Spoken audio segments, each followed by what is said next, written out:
No. Okay. Good morning. Thank you. Good morning, everyone. My name is Fernanda. My pronouns are she, her, and I'm of Chilean Indigenous descent, living on Dharawal land. And today I'm standing here not just as an NDIS participant, but as a blind woman, an autistic woman, a person living with psychosocial disabilities, and a survivor of domestic violence, and most importantly, a mother. I have lived this experience of what happens when people with disabilities are left without supports they need. When I was 3 or 4 years old, I was tested for myclotopia, or night blindness. Yeah. I remember being placed in a room, in a brightly lit room full of toys, and then, without warning, lights were off. I tried to find my way through the darkness, stumbling, falling, and terrified on toys. And now I am 37 years old, and those feelings have never completely left. When the lights unexpectedly go out, my instinct is always to stay still. Yes. Feels very. And not move, because I know how dangerous it can be. I often think about the children who cannot communicate, their fear, or who experience trauma in the way that adults may never fully understand. Those experiences stay with us. My parents came to Australia after being exiled from Chile during the dictatorship of Pinochet. Like many migrant families, they didn't know what disability services existed and how to access them. Because of that, I did not begin orientation and mobility until I was 13 years old.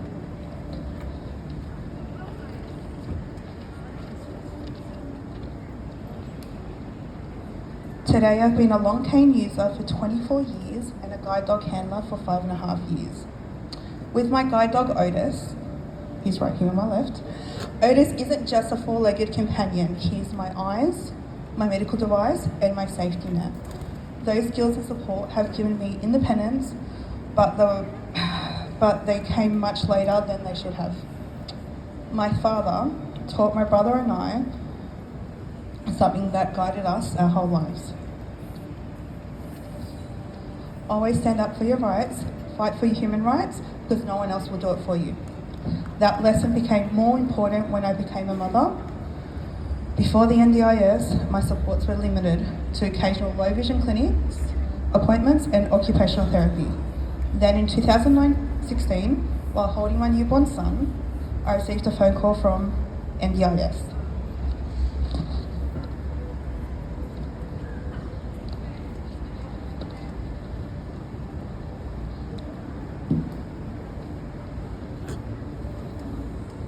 That phone call changed my life. In early 2017, I left my domestic violence marriage and chose to raise my son on my own. Looking back, I truly believe that NDIS saved my life, and it gave me the support and independence I needed to leave an abusive situation and build a safer future for my children. After my son received his diagnosis of autism and global development delay in 2021, I became a fierce advocate for his rights. He has grown up and connected with the blind community since he was 3 years old. I unfortunately did not have the opportunity while growing up.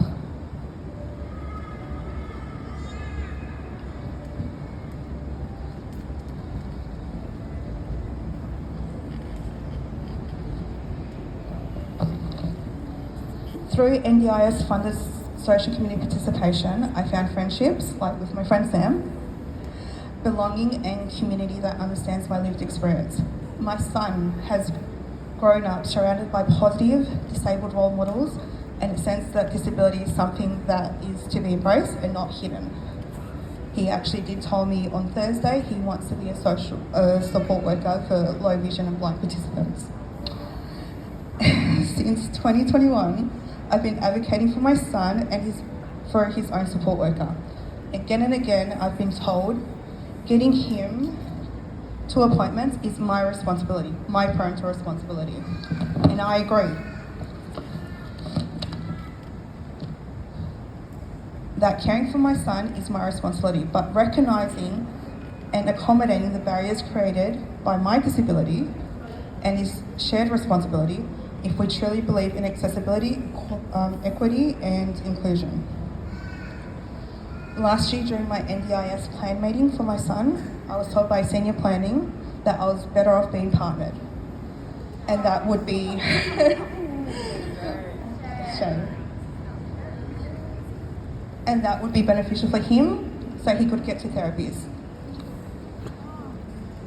As a domestic violence survivor, that comment was heartbreaking and triggering. I fought hard to leave that marriage. I should not rely on finding another partner just to make the system work.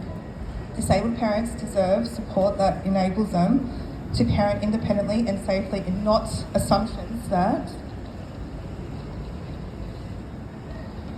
someone else should fill the gaps. Today I'm deeply worried about changes that reduce supports and redefine what's considered parental responsibilities. If funding that helps me participate in my community and maintain my independence is taken away, how am I supposed to continue taking care of my son, taking him to therapies, taking him to sports, and taking him to his appointments? How am I supposed to keep doing everything that I already do? I've pushed myself to my limits, physically, mentally, emotionally, and the uncertainty about these changes have increased my anxiety and worsened my insomnia. Because of that, I lie awake wondering how will I continue to parent my son the way he deserves. I'm not asking someone to raise my child. I can tell the dog's outraged too. All I'm asking is the tools to allow me to raise him myself. The NDIS is not just a funding scheme for me. It meant escaping violence, it meant building independence, it meant finding community, it meant becoming a mother and advocate that I wanted to be. Behind every policy is a real person, a real family, a real future. Please remember that when you make decisions about disability supports.